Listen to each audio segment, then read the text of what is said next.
The envelope was heavier than it should have been, the kind of expensive stationery people choose when appearances matter more than affection. I held it in my hands on the porch that morning, sunlight falling across the faded welcome mat at my feet. My chest tightened even before I opened it. I knew. A mother always knows. Inside was a wedding invitation, embossed in gold lettering. Mr. and Mrs.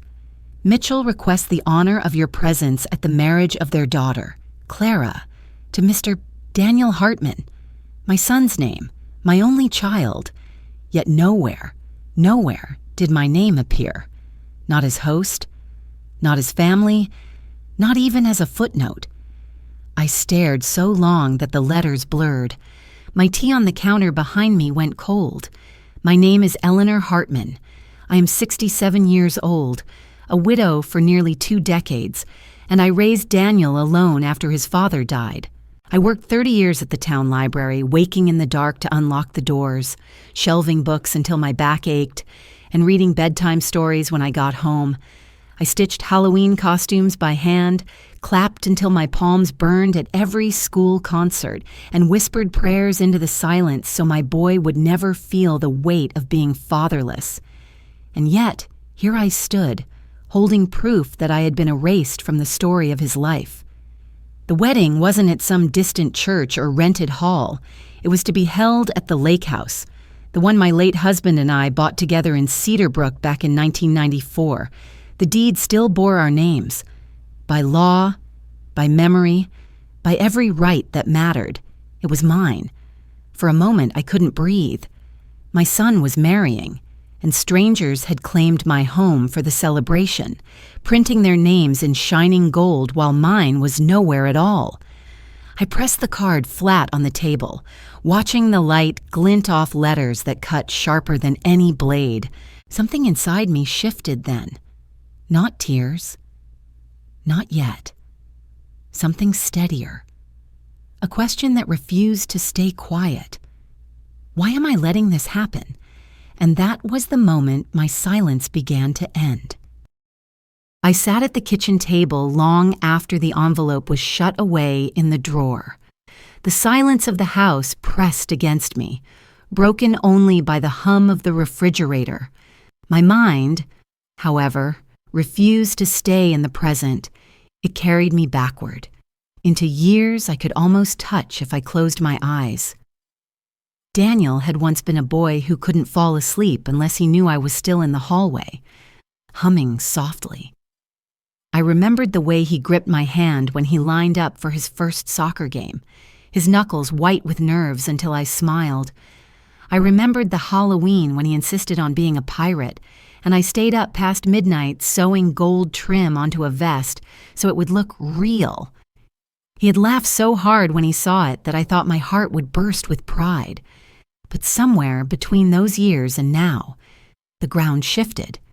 The phone calls grew shorter, often filled with hurried words, as if he were already on his way somewhere else. Visits became occasional, then rare. Holidays passed with excuses about being too busy this year. When Clara entered his life, the changes sharpened. She was polished, always polite, but she carried a distance in her eyes. I tried to bridge the gap, brought pies, small gifts, little reminders of home, but they rarely reached the warmth I intended. Once, I arrived at their apartment with his favorite apple tart. Clara smiled thinly and said they were on a juice cleanse. The tart stayed on the counter untouched, just like me. Now, holding that invitation with my name absent, I saw the truth I had been denying. Distance wasn't accidental anymore. It was chosen. And for the first time, I wondered if my silence had helped it grow.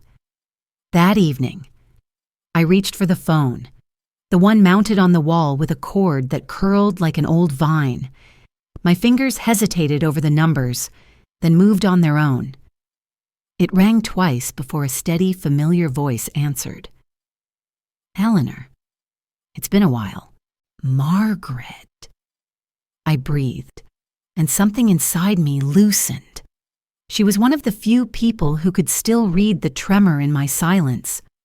"You sound shaken," she said gently. "What happened?"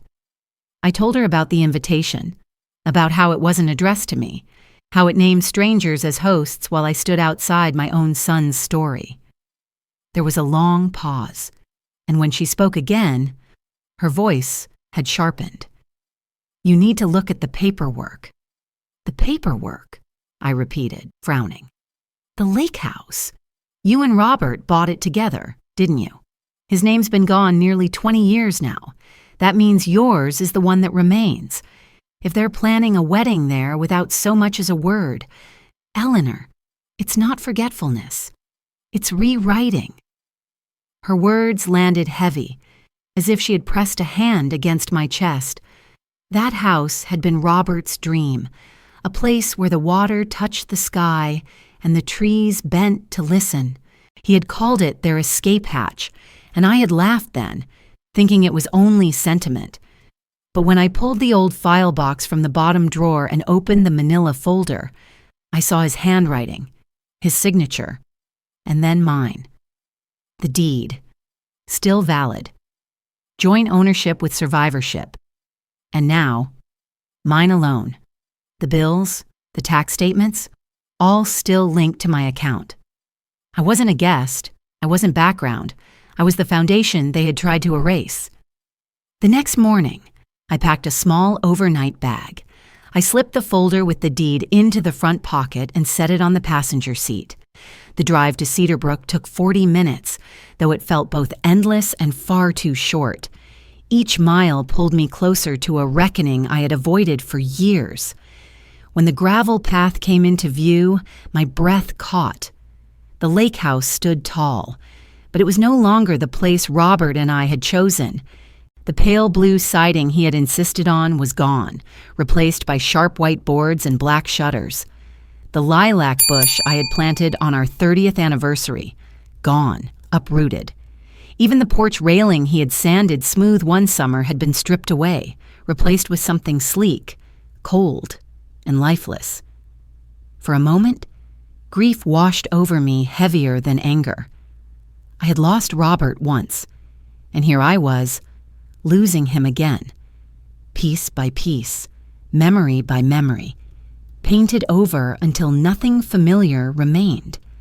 On the porch, Clara stood with a clipboard, issuing instructions to a group of men hauling chairs across the lawn. Daniel lingered nearby, his eyes on a stack of papers, nodding occasionally. Neither of them noticed me at first. My footsteps crunched the gravel, and when I climbed the porch steps, Daniel looked up. His expression shifted, surprise, confusion, and then something that resembled guilt. "Mom," he said slowly, setting the papers aside. Clara straightened, her smile thin, professional. "Eleanor, we're a little pressed for time. Could this wait?" I reached into my bag and pulled out the deed, unfolding it with deliberate care. "No, it can't." I placed it in her hands. "This property," I said evenly, "belongs to me." That evening, the rehearsal dinner unfolded like something torn from a glossy magazine. Strings of soft light draped across the patio. A jazz trio played in the corner, and napkins were folded into perfect origami swans. Guests in tailored suits and elegant dresses filled the tables, their laughter carrying easily over the music. I walked through the crowd unnoticed at first, just another figure in the swirl of satin and polished shoes. But when I reached the head table, I did not pause. I pulled out the empty chair between Daniel and Clara's father and sat down. My blouse was plain compared to the sequins around me, but I sat tall, steady, unflinching. Daniel glanced sideways at me, his lips parting as though to say something, but he closed them again. Clara's smile froze in place. She did not ask me to move. She couldn't, not with so many eyes upon us. Her fingers tightened around her champagne flute, and though her voice stayed light as she greeted the guests, her eyes flicked toward Daniel more than once. The meal passed in careful conversation. Someone across the table asked where I had found my blouse. I told them, truthfully enough, that it came from a little boutique years ago. They complimented the cut, and for a fleeting moment, I felt the kind of warmth I hadn't known in years, not because I was invited, but because I had claimed my place. When dessert arrived, Clara rose for a toast. She thanked her parents for their unwavering support, Daniel for his partnership, and the many friends who had made this night possible. Her glass glittered in the candlelight as she raised it high. She did not thank me, but I didn't need her words anymore. Later that night, when the guests had gone and the music had faded, the house felt like a stage after the curtain fell. The air was too still, heavy with what hadn't been said. I slipped quietly into the kitchen, opened the drawer labeled Household Shared, and placed a folded letter inside. It was brief, precise. This property remains under the legal ownership of Eleanor Hartman. Any use for personal or commercial events requires my written consent. Unauthorized use will result in legal recourse. I didn't write it to provoke. I wrote it to anchor the truth where no one could ignore it. The next morning, I sat at the kitchen table with a mug of coffee as the first pale light touched the lake. I heard footsteps before I saw her. Clara entered in silk pajamas, her hair pinned loosely, her face scrubbed bare. For a moment, surprise flickered when she realized I was already there. "Did you sleep all right?" she asked, her voice polite but flat. "Yes," I answered. "The guest room is still comfortable." She poured herself tea with movements too sharp, too careful.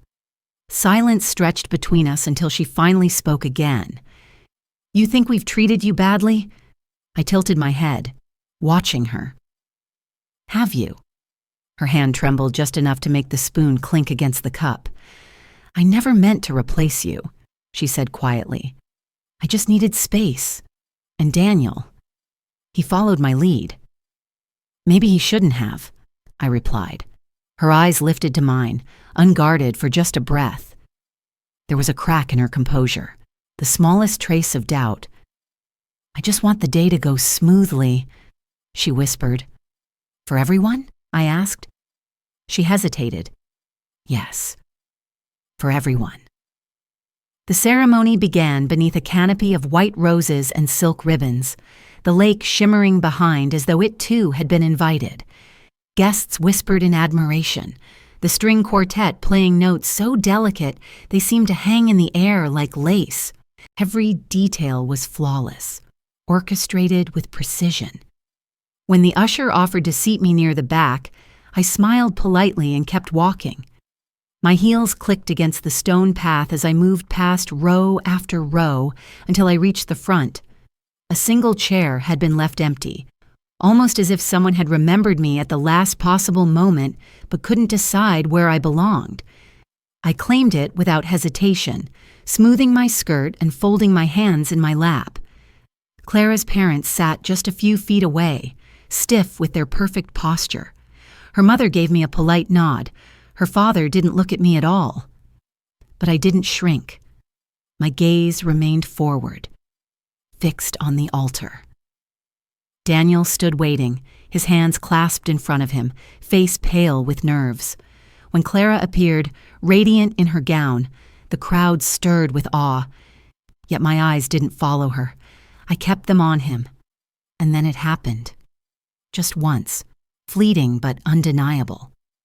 He looked at me. Our eyes locked, and in that single moment, I refused to smile, refused to nod as if asking for permission to exist. I simply held his gaze, steady, unblinking, as if to say, "I am here. You cannot erase me." The vows unfolded, promises exchanged, rings slipped onto fingers. Applause rose like a wave when it was done. I did not join in. I sat still, hands folded, feeling the truth anchor itself inside me. The morning after the wedding, the house was hushed in a different way. No clinking glasses, no laughter floating from the patio, just the quiet that follows something too large to linger. I rose early, brewed coffee, and sat at the kitchen table as the mist lifted from the lake. It was nearly 8 when Daniel came downstairs. Gone were the tuxedo and polished shoes. He wore an old flannel shirt, the kind his father used to live in during summer repairs at the lakehouse. For a moment, I saw the boy again, the child who whispered goodnight through a cracked door. He poured himself coffee and sat across from me. Not too close, not too far, just there. "I read your letter," he said finally, his voice rough. I waited. "You wrote that you didn't need applause," he continued. "Just not to be erased." I nodded slowly. His eyes dropped to his hands. I think I let it happen without realizing. Clara would say something, or leave something out, and I wouldn't correct her. You'd send gifts, call, and I kept telling myself I'd answer later. I thought it wasn't serious, but it was. Silence stretched between us. The hum of the refrigerator filled the space where excuses could have lived. "I didn't forget you, Mom," he whispered. "But I made it look like I did." "That," I said gently, "is exactly what forgetting looks like." He flinched, shame flickering across his face. "I'm not proud of it." "Good," I replied softly. "If you were, we'd have a bigger problem." When he finally met my eyes again, there was no defense left in him, just honesty, raw and bruised. "I'm sorry," he said. This time, I believed him. 3 weeks passed, and the house finally exhaled. The chairs were gone, the ribbons packed away, and the patio no longer glittered with the last traces of confetti. What remained was quieter, softer, a place returning to itself. The yard was uneven again, the grass growing wild at the edges the way Robert liked it. I settled into my days the way one slips back into a well-worn coat. I watered the porch plants, sorted the mail, and walked down to the shoreline with a book tucked under my arm. Often, the book stayed closed while I listened to the lap of the water against the rocks. It was enough just to be there. One afternoon, a small gray cat wandered across the porch steps, its ribs showing beneath a dusty coat. I set out a saucer of milk, and by the next morning, she returned.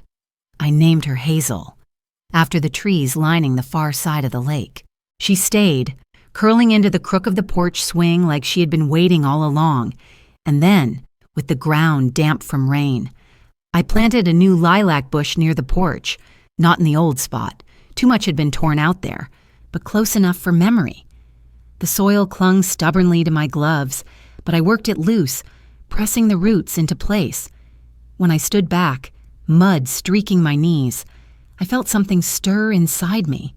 Not joy, not quite, but steadiness, continuity. I no longer needed to reclaim what had been stolen piece by piece. I could plant new things, right here, on my own terms. A week later, I opened the old folder one final time. The deed lay there, edges worn. Robert's signature faded beside mine. I slipped it into a simple wooden frame and hung it in the hallway, just above the light switch. It wasn't out of spite. It wasn't a trophy. It was memory. And it was fact. A reminder to myself that no matter how many times others tried to write me out, I had been here all along. I caught myself looking at it often, when I passed by with laundry, when I set Hazel's bowl on the floor, when I reached to turn off the light at night. Each glance steadied me. People like to forget mothers. We make it easy. We fold ourselves small so others can stretch. We give without asking. We step aside so they can shine, and in the quiet, we disappear. But disappearance doesn't mean absence. It only means we've been written in invisible ink. The truth is, I had been complicit in my own erasure. Every time I stayed silent, every time I told myself patience would fix the distance, I helped build the wall that stood between us. That was the hardest part to admit, not what they had done, but what I had allowed. Standing there in the hallway, the frame deed catching the afternoon light. I felt something unfamiliar after so many years. Resolve. I hadn't spoken up to be liked. I hadn't reclaimed my seat at the table to win applause. I had done it because enough was enough, and maybe, just maybe, because when mothers finally say no more, the world has no choice but to listen. Spring settled gently over Cedarbrook, and the lilac bush I had planted began to bud. Each morning I checked the small green shoots, watching them push stubbornly toward the light. Hazel sprawled across the porch swing, purring like she had claimed the place as fiercely as I had. The house was quiet again, but not in the hollow way it had been before. This silence carried weight, not absence. It was the sound of something that had finally stopped unraveling. I thought often about the wedding, not with bitterness, but with clarity. Daniel hadn't called since that morning at the table, and Clara certainly hadn't reached out. Oddly, I found I didn't need them to. Silence, when it follows truth, isn't rejection. It's consequence. The neighbors sometimes asked if I had enjoyed hosting the wedding. I smiled and answered simply, I was there. That was enough. One evening, I sat on the porch with a blanket around my shoulders, the lake catching the last light of day. I realized that for the first time in years. I wasn't waiting for a phone call, for an invitation, for someone else to acknowledge me. I was simply present, steady as the water reflecting the sky. People may forget mothers. They may rewrite us out of the story, pretend we are background when we are in fact the ground itself. But I had reminded them, not with fury, not with shame, only with truth. And truth, once spoken, cannot be erased. I didn't stand up to be liked. I stood up because I had bent far enough. The lilacs would bloom soon, and when they did, they would carry Robert's memory and my own resilience together, rooted deep, impossible to uproot again. Thank you for watching. If you enjoy these family drama and revenge stories, please subscribe and join me for more every day.